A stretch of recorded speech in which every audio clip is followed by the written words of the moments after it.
hun le kum in her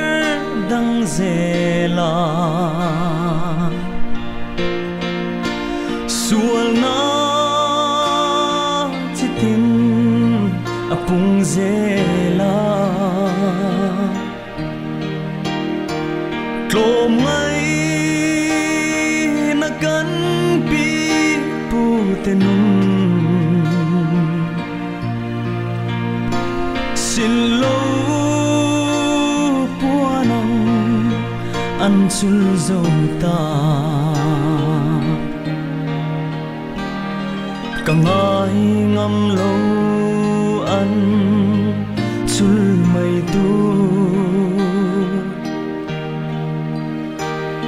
tharin parang tivul zaten ichang tlangang o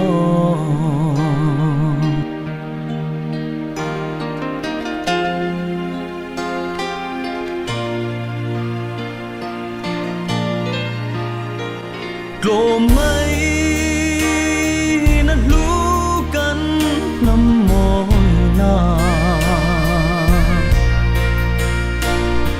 achul mai tu kan phalem ni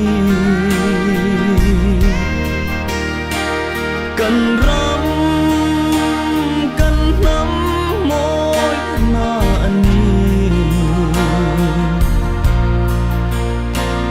nam fa te u i bei zelam kangai ngam lo an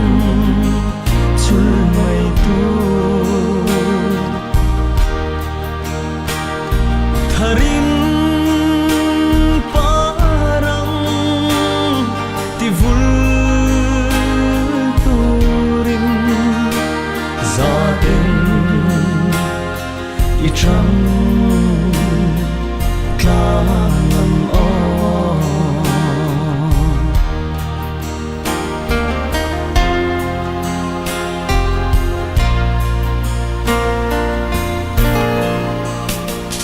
lungai mang an buai na zong le khafam lu su te min men tu chan hai re thei tan po nim na glom ngai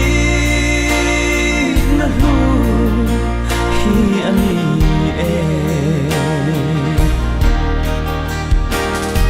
kangai ngam lo an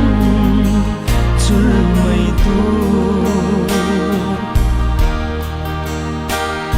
tharin parang tivul zaten ichang tlangang o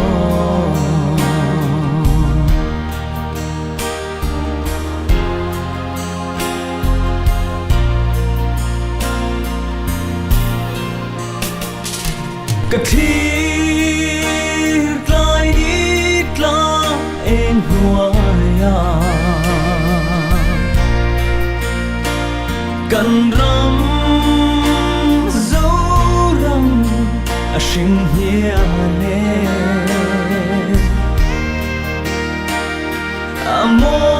amoi mange kan ram chan hi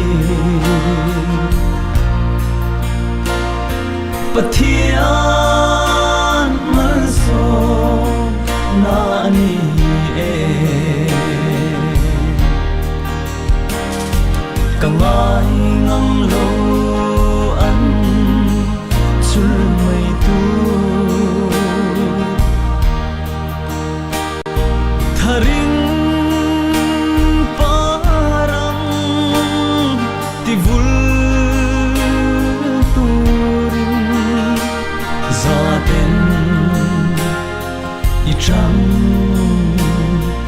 tra ngầm o gió tình y trắng